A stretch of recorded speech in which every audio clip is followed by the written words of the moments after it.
Thank you so much for being here. As you all know, one of the things that we do in Education Austin, and those who aren't aware, the Teacher and School Employees Union for AISD, is that we work on compensation, work on pay.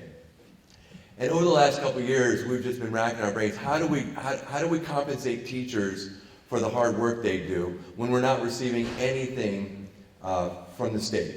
Matter of fact, we're getting cut from the state on a regular basis. And that's the reality. Our money in the past primarily has come, those raises have come so much from the state, we've been relying on it, and it's not there. And so a couple years ago, I reached out to our national affiliate, the American Federation of Teachers, and said, you guys do work nationally. I really need for you to give me some ideas about what are some other systems that are in place. Because not so much how much we're getting paid, which we know is important, it's how we get paid with the money we've got. It's a systems question.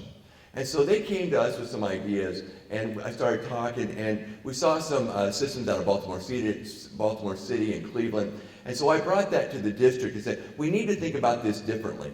Not just about steps and lanes and how we've done things the same way for decades, but how we do things differently. And what you're going to see today is the beginnings of a system that's looking at teacher compensation differently. And it's our firm belief that we have to approach it like this if we're going to be successful. And so if I can get the next slide. What we're talking about is a system that incorporates appraisals, compensation, and professional development together. The appraisal system, some of you have already seen the new appraisal, the multi-measure, the PPfT appraisal, addresses the things that, in conjunction and working with teachers and principals, the things that we believe we value in teaching, and that you should be rated on. That's the appraisal. You then have compensation. So appraisal, the compensation is how do you get compensated for the good work that you do? And so we know we have a system that we're looking at changing, but then you want to look at professional development. How do we have PD that meaningfully supports you achieving the things that we value in teaching? And so it's a system that works together, but it has to be sustainable. We have to be able to pay for it. And so this is a system that looks at appraisal, compensation, and professional development as interlocking rings that help us to build our profession. And you're going to hear a lot about this in PPfT. It's building the profession. Who should have a voice in the development and the ongoing growth and evolution of this system? Who should have a voice? More than teachers. Teachers are the ones that know what teaching is about more than anybody else and what happens in your classroom from day to day and how that changes from year to year. We want a system that will change over time, that will address the growing needs of teachers and respect you for what you do every day. Not just a few, not just those that are selected, but everyone every day. And that you have control over your career. And not others having control over you, but you control those levers. Professional Pathways for Teachers is a system we believe will do that. Professional Pathways is in its infancy right now. We're developing it. It's developing. It's not fully realized. We wanted to come out to you to talk about it. You know the appraisal piece. The next piece is the compensation piece and what that looks like. And we're building that right now. It'll be fully realized further into the year, probably into the summer. But we want you to understand it. We're filming today to then go out to all the other campuses. So for those of you who are seeing this at another campus, hello. We're excited about your feedback as well. So thank you for being here. The things that we want people to understand in terms of the appraisal, we had 20 campuses this year do the rollout for the appraisal. 20 campuses. We are adding another 15 next year for 35 campuses. And then in 16-17, 16-17 is when we want to implement this district-wide. And we'll have more details about the rollout and what 16-17 might look like. But this is kind of, we're taking the steps so that we keep getting feedback and take the proper actions and not move too quickly, but move quickly enough to address the needs we have in compensation. I'll be back a little bit later, but I just want to thank you once again for being here, for giving feedback and being part of this system. Nobody knows better about the classroom than you and the teacher in the classroom. Thank you for being here today.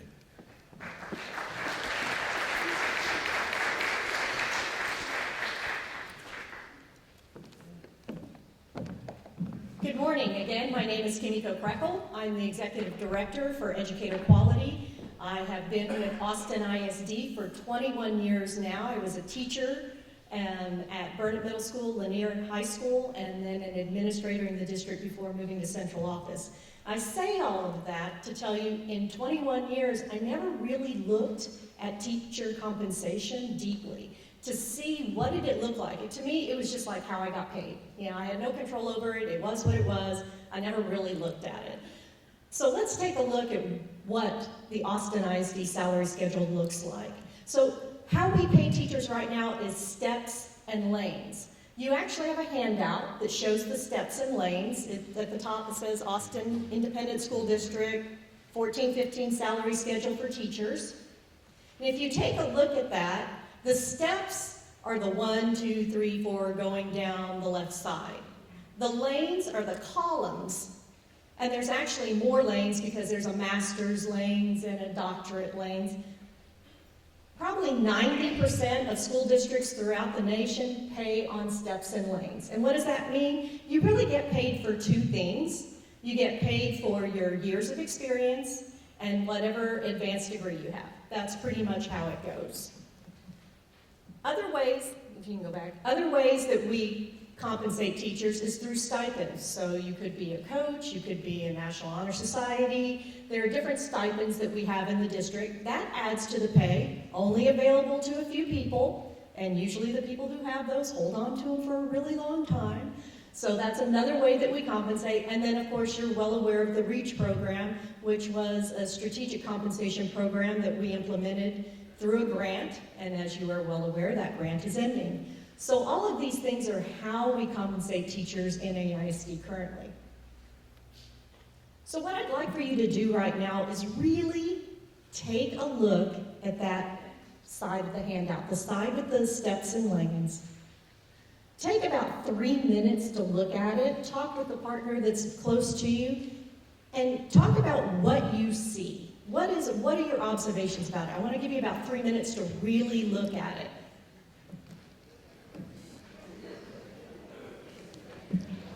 Now, if we were in an ideal situation, I'd be able to hear some of your observations, and I am interested to know what you thought about it, and you can do that on the feedback form. But here's some things I observed.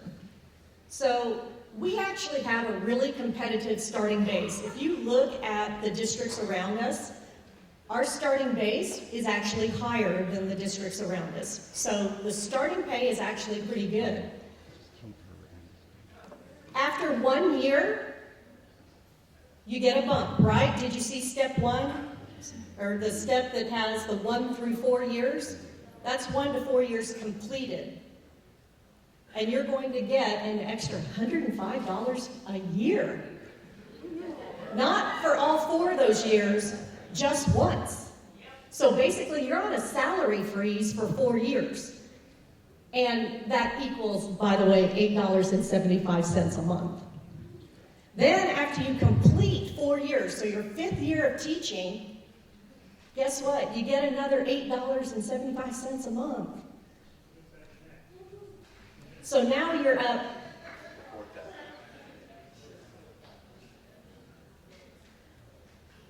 Now you're up a little bit after 4 years. Look how long it takes you to make any, it takes 11 years to get $1,000 a year on our salary scale.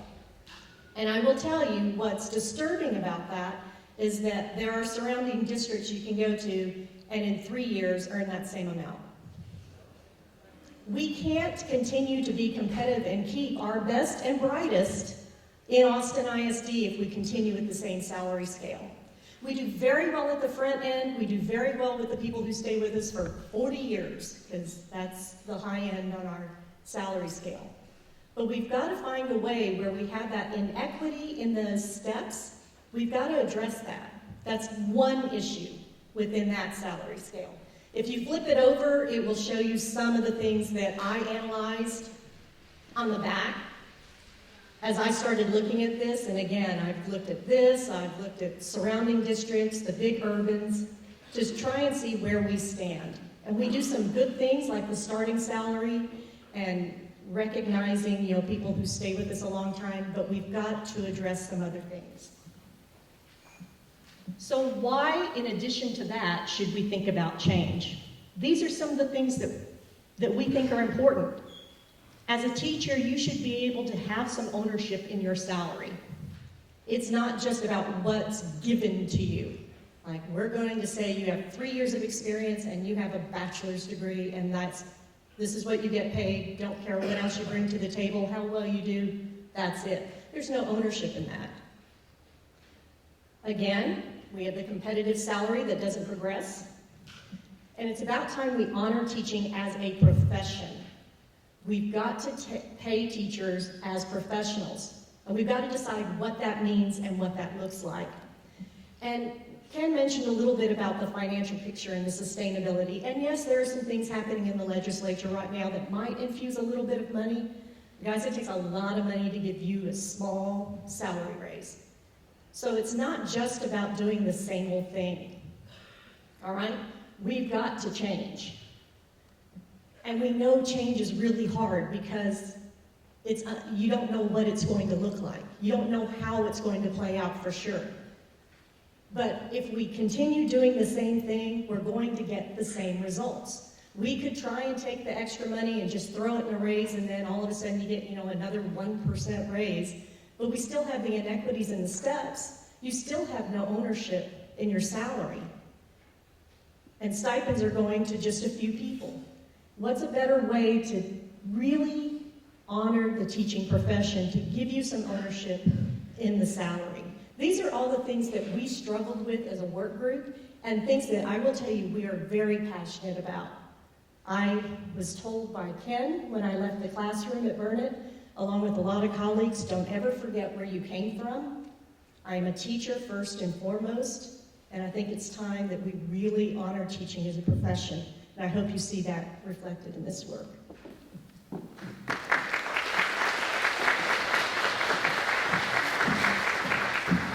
So good morning. It's kind of weird to have to stand in one place. I'm Joanne Taylor. I'm the Director of Leadership Pathways, and I know many of you from the work that I did with SLOs and with the REACH program. And as we come to a close, I want to thank you so much for all of the great feedback and the work that you did with us. It's really helped us as we've gone along. As Kimiko mentioned, we had a working group of teachers, principals, CAC administrators, Education Austin, that worked together to develop the things that we're showing you. So they worked together for the appraisal system that you've rolled out this year, and they're also working on this draft compensation framework that you're going to see today. So while they were doing that, we looked at the lessons we learned from the REACH program and all of the great things that you've told us about compensation. But they also wanted to look and see what are the things that other districts are doing across the nation that have really potential for how you reform compensation. So we looked first at Baltimore City Schools. They're doing some really innovative work and looking at how can you pay teachers differently for the things that they do in the classroom. So they've developed a pathway system that's called a base building system, where you can build points to build on the amount of dollars that you get each year. And you can move through those pathways and move up that system by accumulating points that are from various areas, like professional development, or your evaluation system, or leadership roles. So they've developed this multiple element system that allows teachers to choose what are the areas we want to pick from that make sense for me as a teacher. So it allows teachers to make those choices and to move up that salary schedule faster. We also looked at what Denver Public Schools has been doing with their pro-comp system. We looked at Denver when we were developing the REACH system, and we also wanted to see, well, what have they kept? What have they changed? Because they've been doing this for well over 10 years. They have a combination system where they use stipends and base building dollars. So they have 5 different categories, and there are different things in those categories that teachers can earn money for. And some of those are stipends, and some of those add dollars to their base so that every year they're building that salary. And it allows teachers to move faster up through the system. We also looked at what Cleveland is doing with their system. And it's very similar to Baltimore in that it's got pathways, you can earn points from different categories, and you can move through those pathways in a faster way. But we wanted to see, what are we doing here in Texas? What are districts doing? So we looked at what Houston is doing with their Aspire system. They've been doing it about the same amount of time that we've been doing REACH. I think they started 1 year before we did. And they really look at test scores. It's predominantly based on test scores. There are a few other things in that system, but they really value value-added, individual value-added, campus value-added. They also look at district benchmarks, and they have some other, like the Stanford 10 test. There's some things that they look at, and they pay stipends. They vary from year to year based on what a teacher does with their specific group of kids. We also looked at what Dallas is doing. They have a new initiative called the Teacher Excellence Initiative. And we wanted to see what they were doing. And their system is going to go into effect, the actual compensation piece of their system goes into effect next school year, and it's based solely on your evaluation score. How you do on your evaluation determines what your salary is. And they have a pretty wide range of compensation. And if they look at your 2 years worth of evaluation, they average those scores, and they determine where that puts you on the scale. Only to a certain point. Once you get to about $56,000, you have to apply to be on the upper end of their salary scale. You have to go through a rigorous application, a review process where people come and they review the work that you've done. You have to interview, so you have to go through a portfolio. You have to put together a whole amount of things to say, yes, I deserve to be up here. And one of the things we noticed is that you can actually go down on that salary schedule. You may not stay at that upper end once you get there, so you can move down. So the working group looked at all of these different systems, and they determined here are some things that we really think are valuable. We like base building.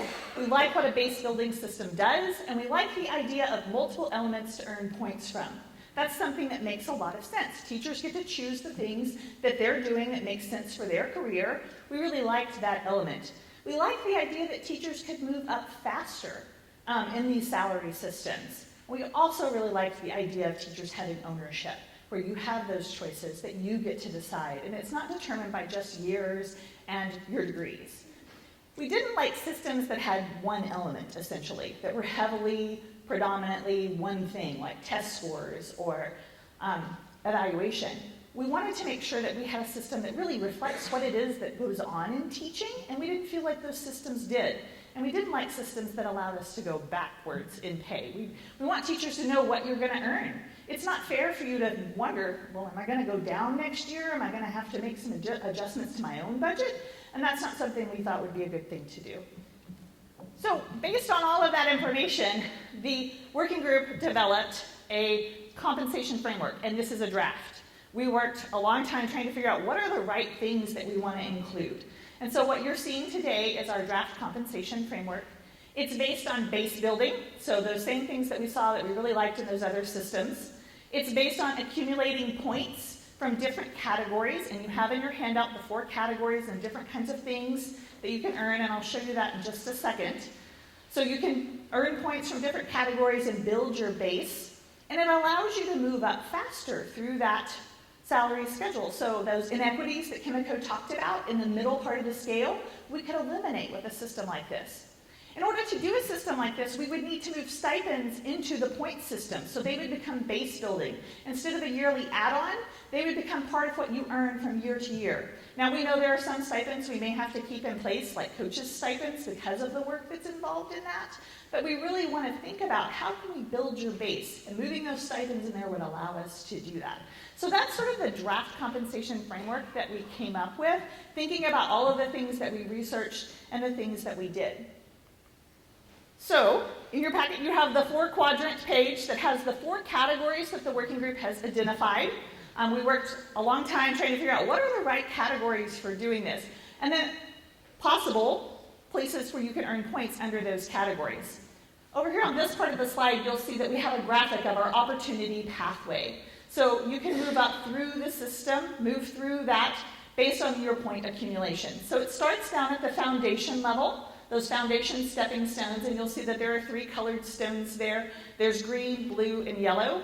You can earn from the green and blue all of the things that are under the green and blue that you see. You can earn a little bit from the yellow in those first few years. So those first few years you earn, you accumulate points. After 2 years of effective evaluation, you can move into that career area, where those stepping stones where you can earn from all 4 of the areas, all 3, green, blue, yellow, and then a little bit of the red. And after 4 years of accumulating points and having effective evaluations, you can move up into that model area with those stepping stones where you earn all the points from all the different areas. So this is what the working group has worked on. We've worked really hard to think about what makes sense. We don't want there to have to be limitations to what you can earn points for. So we're going to ask for some feedback as we go along. We're going to want to know from you, what are we missing in those 4 categories? And so we're going to give you some time to look at those 4 and really think about what those things, what are we missing in those categories, and make sure. And for you to tell us what are the things that you really like about what you're hearing about a new compensation framework. So what kind of timeline are we looking at? So for the rest of this year and next year, we're going to continue to develop this system because we're in the early stages. We have a framework, but we haven't worked out any of the details. We don't know how many points would go with each of those things. We haven't determined any of those things. So this would be, we would still be developing. We would also want to make sure that we get feedback. And you're the first ones that we're coming to. You're going to give us your feedback. We're going to go to other schools. We're going to post this video online so that we can get feedback from lots of different stakeholders about what they think about this and what do we have that's really good, what do we need to work on, what are some things we need to think about. So we want to make sure that we have that feedback all there. The earliest this would go into effect, if it were approved by the board, if it goes forward, would be the 16-17 school year. That's when we would see an opt-in or a phase-in process. It would allow us to try it before we went completely district-wide and allow teachers to think about whether this is the right system for them. So that's sort of our draft compensation framework, and I'm going to turn it back over to Ken.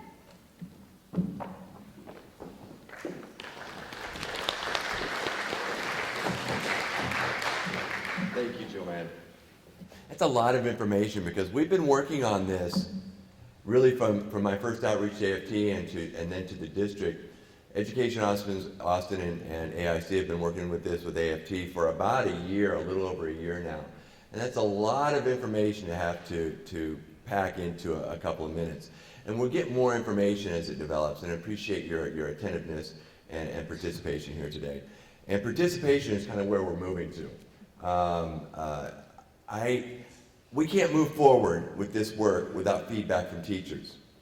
And I don't know of a district, and I talk to teachers throughout the state and throughout the country, I don't know of any system where teachers have been asked for their direct feedback on how compensation works. This is a unique opportunity for AISD teachers. And we're very proud that Education Austin was able to bring this forward to work on this, and we will not move forward without teacher voice. And the district is completely, and as Kimiko said, we don't forget where we come from. We came from the classroom. And that's what has to be valued here, and your input is very important. So what we want to do is, at this layer, we want to open up for some clarifying questions. Things that maybe you didn't understand, want some clarification on. Now, in terms of opinion and statements, we'll have places for that, and we've got feedback for that. At this point, we want to make sure that people kind of, because it's a lot to digest, and it can be a little confusing or a lot confusing, we want to be able to clarify things that maybe you want to have more information about so that you can make some clear or more well-informed statements on this feedback sheet. And we're going to get feedback from across the district so that it helps shape what we're doing. All right? Once again, thank you. But if we could have some, is anybody, I got it. That's a hand right in the back. Okay, as an experienced teacher, it concerns me to see that I'm going to be in a developing pathway starting at the bottom. How are you going to differentiate between teachers who have, let's say, 10 years of experience, 0 and 25? How are we going to do that? Yes. So thank you for asking that clarifying question and really thinking about how do we, so one of the things that what Joanne mentioned is that we're considering a phase-in opt-in. So if you are a veteran teacher and you're trying to figure out whether or not to opt in, how do we then look at what you've already done, the years of experience, what you've done to be a professional, to be a great leader, to be a great teacher. We know we have to consider that. You can't start at the base that a beginning teacher starts at. So we know there's going to be a base. So it may look like the current base you have, and then it builds from there. And that as you already have all of those years of experience and already have all those great appraisals, you would automatically be at the top end because you would have already had all of that. So those are things we haven't worked out yet, but we would not be putting veteran teachers who do a great job in the classroom back at the very foundation level on the first path. That pathway is really for that first beginning year teacher to show you how you go from 0 on up. You're welcome. Yes, in the back, and then the gentleman in the green. I'm just curious, what are these letters F, C, and M on this quadrant? The F, C, and M will correspond with the path, foundation, career, and model. And what that means is within one color coding, it shows which one of what you have access to. So in the foundational, what you can do. One of the things we want to be careful of, particularly with early service teachers, we do not want them to be overwhelmed with extra work. We really want early service teachers to focus on the classroom, on developing the craft, and giving support to an early service teacher. You know how it works. You know, sometimes no one will take on that CAC assignment, and a principal, sorry, Brandy, but the principal might come and say, hey, I got a great opportunity for you. You want to start on the CAC? Sure. And we want them focusing on the classroom, not on a lot of other things. And I will tell you that those are just very preliminary. What we did as a work group is that we just threw everything that we thought would be on there, and we just brainstormed, and this is our first chance to come out to you and say, what do you think about what's there, what's missing, what shouldn't be there, things like that. Yes, sir. I was just thinking about that it had two sides of it, this program does, just like any evaluation or compensation system would, that it, on one end it's going to have to be objective, and at the other end you were saying that we were in control of our own pathway, you said, and so I was just wondering how it was going to be any different, that whatever we contribute goes into the documentation system. How would they judge it any differently? Right now we get points essentially for evaluation and for our going to classes, and the other one would be for the things that we do in the classroom, work extra time. How would it change so that we would be in control of it, but that people wouldn't abuse it? Mm-hmm. One of the things, I think the points that you're referring to right now really in terms of PDOS and the scoring and those things don't translate into economic opportunities. Those are simply rating your performance. What this will do is all the things that you do that may not even appear on a PDOS. If you're a department chair, that doesn't necessarily appear on your PDOS. It may influence some judgment on your PDOS, but it's not directly. So you would receive points. And you choose what you want to do. These are the things I'm interested in. This is how I want to build my profession.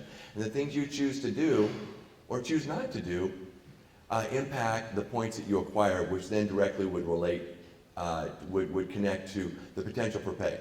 Well, like it says on here, that tutorials, I love the idea of actually getting points for tutorials, because I do at least 3 hours a day, for free. No one's paying me for that. And so I'm just wondering how that would turn into a point that eventually I would get, Right. compensated for. So that's a really good question on how certain things listed actually turn into points, and then on the other hand, how many points is that then worth? And those are things, again, as Ken said, we're at the very beginning stages of this. We know that our next step is probably to assign points and also to take the list and go, okay, these things really do need to stay there. We need to add these. We need to take these off. Tutoring, some people get paid through grants, and as you said, many teachers tutor past the duty day without any pay or compensation. So we would have to determine a system where that's tracked and that you are able to earn points through so many hours or however you do that. So those systems haven't been developed yet. We're just at the beginning of that. But I also wanted to say one other thing about the things that you do and how is it any different. I've talked to some people and they said, well, if you're a department chair, then you should get the stipend, and once you're finished being department chair, you shouldn't get, that shouldn't be considered. In a base building system, everything that you do stays with you forever. So the points you get as being department chair build up, and that stays with you. Because when you are a leader on a campus, the way you work with adults, the leadership that you provide, and what you learned in being in that leadership role stays with you and impacts the work you do from that point forward. You're a better teacher and a better leader forever because of the few years that you were department chair or whatever it was. And you should be able to carry that with you as far as your compensation because you are now a better professional. So one of the things I think to keep in mind, it's never moving backwards.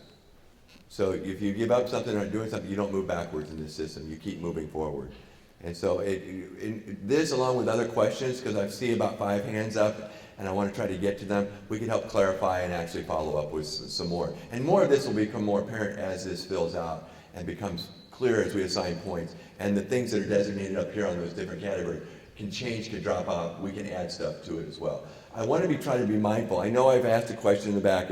Ma'am, if you wouldn't mind if I could ask a couple who've had their hands up. I've got 1, 2, 3, and then I had a hand 4, 5, and then we're probably gonna have to, but we'll be happy to answer afterwards, okay? Thank you for your understanding of this. We'll try to be shorter with our answers. Yes? So I wanted to clarify, this is a policy that will be district-wide, right? It's not going to differ from campus to campus, it will be district-wide.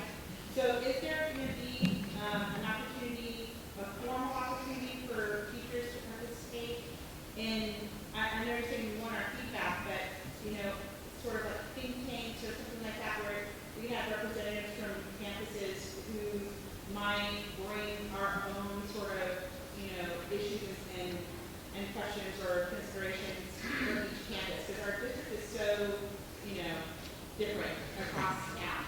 And it's really big. It's really big. It's hard. So in considering everything that all of our different campuses bring to the table, because we are a large district, we're a very diverse district, and we are in Keep Austin Weird district. We like to do one thing at one campus and another thing at another because we know what's best for our kids and our neighborhood and our community.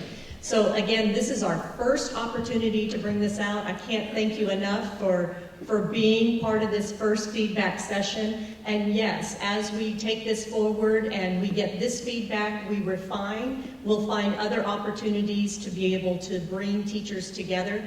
I will tell you, it's been very difficult because we are a large district, so it's hard to schedule a meeting and say, hey, everybody come. It's just too tough to do. So we'll continue. The videotaping is one way we can do that, but we will certainly try, and that's why we wanted to hear from all campuses. Yes, we're at Akins High School this morning, but this video is going district-wide so we can hear from all the different campuses and what they have to say. And we'll continue to do that as we refine it. It's a core, it's a necessity, as Education Austin brought this forward, that teachers have a voice in this ongoing, not just a little bit, but ongoing, and a partner in deciding this. Yes? Can you turn to the slide that shows coaches making stipends? All right, with that one there, I just want to clarify. So if you're a department chair with currently receiving a stipend, or you are participating in an after-school service club, that money will be returned into one big pool, and then that money will be redistributed as your report. So one of the things we've done is work very closely with the chief financial officer, and in order for something to be sustainable and work, that's the way that it is designed. It is designed where the stipends and everything will be pulled back. The reason we've pointed out coaches, and there may be some other, is that for those of you coach, sometimes you're approached right before that sports season and say, hey, we need an assistant girls basketball coach. Can you help us out this time? And all of a sudden you're in there. It's not something that's that year long. It's for a season, and sometimes we don't know where it goes. So that may be something that we don't do, but for department chair and things like that, yes, that would be money that would be pulled back and then redistributed through the compensation program. So with that, as a follow-up, how will that tie to our contracts? Because some contracts are, science social studies teacher or social studies teacher and also girls basketball coach. How will that tie in there with one was stipend and one is not? If it's part of your contract, then that will remain as part of the contract, especially at high school. High school's a little different with the coaching positions. And so that's why we kind of pulled that out a little bit. We actually have not had this conversation yet with Leo Anderson, and so you're first. And then we'll go with all of the Greg Goodmans, the Leo Andersons, the bilingual department, things like that. But we wanted to hear from teachers first. Back in the back here. Yes, I have a question. Something I don't really see reflected in any of this are those of us who participate in the career technology education component, where we are doing a lot of extra work, but we are not seeing a dime extra in our paycheck. I don't see that here. And if you're taking away stipends for people who are working on newspaper or yearbook or special projects like that, they have to run a budget, inventory, all these other things, and I'm not seeing any of that reflected in the proposed plan of earning points and what have you. So thank you for bringing up CTE. Those are things that we need you to say, hey, you forgot about this, make sure and put this on there. So please put that on there. Please know that stipends, it's not that that goes away and you're gonna do this stuff for free. It just changes the way it looks. Instead of you getting a stipend for that 1 year and that's how it looks, it is points that go to build a base of your compensation that you keep forever. So it's thinking about it differently. You're still getting compensated for it, but it looks differently. Does that make sense? It does, but when we talk about sustainability, I don't see where the funding is going to be able to sustain that once you earn your points and you decide, next year I'm not doing your but I've got my points on my salary system and I'm good. And then somebody else is doing it. And how do you sustain something like that? It doesn't really make sense to me. It is a big thing to wrap your head around when you talk about sustainability. And we're working. Right. Where the funding's coming from. Exactly. That's key to making these types of decisions as teachers. So bringing up the budget and what that looks like in the long run, absolutely. What we're doing in getting this feedback is to refine the framework. And then we're actually going to bring in 2 different groups to come in and cost this out for us once we have points assigned in a draft framework that we feel comfortable with, so that they can let us know, okay, here's what it looks like. Here's what it looks like when we plug teacher A in, and what it will look like over time when we plug teacher B in. That's going to be very important to determine that sustainability. You're welcome. Thank you for the question, because it's vital, it's sustainable. Thank you for thinking of finances. Yeah. I'll make sure I get the right hand too. I had a hand here. I'm sorry, sir. I had a hand.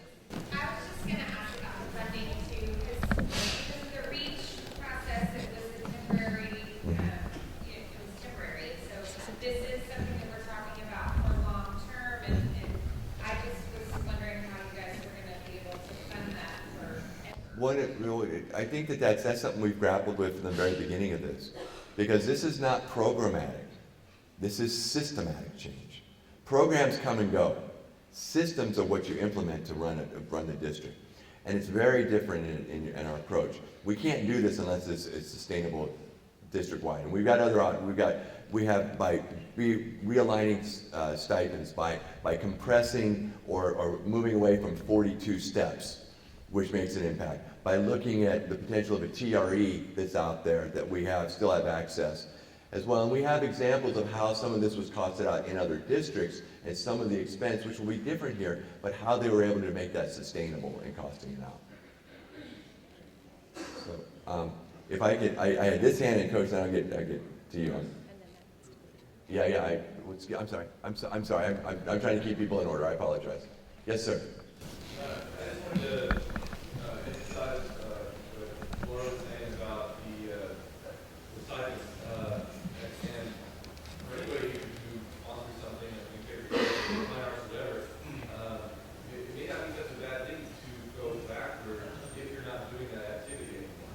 And that's where I think there are some support needs for science. So I just wanted to make sure that is good. Appreciate it.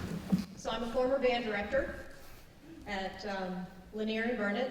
Was a band director for 19 years. That is more of what your salary is. So what we'd like to see is this is the band director's salary. Not that it's a stipend, but as a band director, because you do work extra days, you do extra things. There are things on top. It really shouldn't be a stipend, it should be your salary. And that should be your base, and then this builds on top of it. Once you're not a band director anymore, and you decide, hey, I want to teach English, then you go to the teacher-based salary for an English teacher that doesn't have all of that extra stuff anymore as a band director, and it goes to a different base. So yes, we still need to make sure, so band directors, choir directors, my fine arts people, don't think that, you know, we're gonna say, oh, you're gonna get points for doing that. That's really a job position. And so we're thinking of that as the salary for that position. But thank you for asking that, because I really do want to make sure that that's clear. And I'd like to be able to ask more, but we'll finish up with one question over here. No. No. Thank you. We never want to go backwards, always forwards. That was one of the things the working group didn't like. So we do need your feedback, and we know that this is early stages, and there are lots of questions that come along with making some kind of change like this.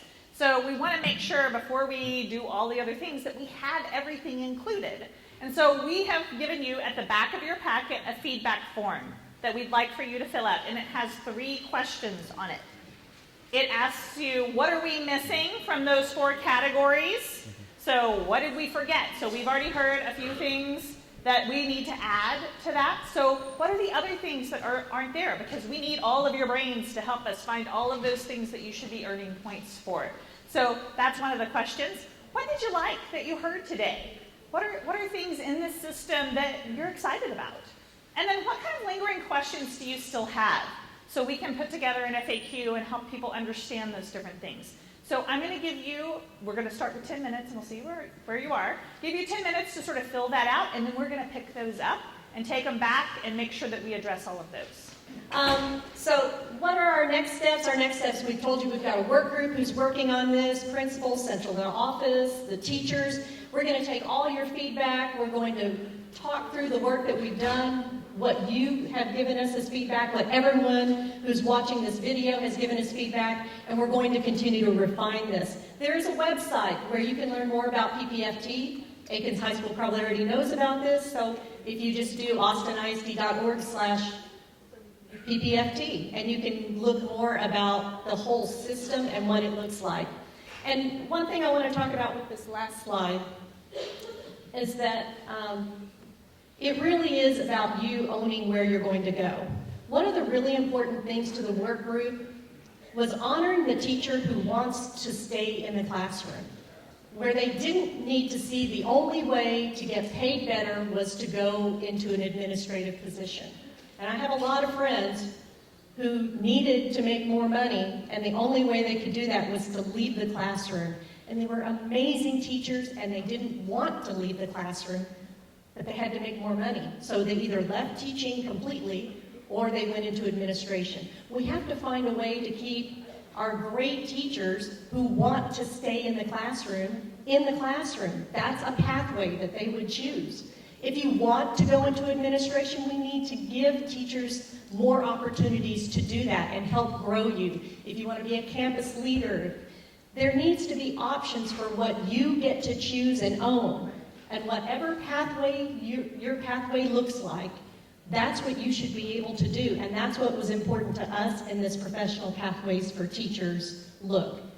And I can't thank you enough. Thank you, Ms. Hosak, for giving us this time this morning and allowing us to present to the Akins High School faculty. Thank you all who are watching this video for spending the time with us and learning about PPfT and providing the feedback. We really want to do what's best for Austin ISD teachers, not just for teachers. We love all our teachers, but we love our Austin ISD teachers the most, and the compensation system we build needs to be for Austin. And it needs to really respect what we believe in Austin and what we want to keep in Austin. So thank you so much. Thank you for being here. Continue to send us your feedback, and we will keep in touch and communication with you so you can continue to provide that feedback. Thank you so much.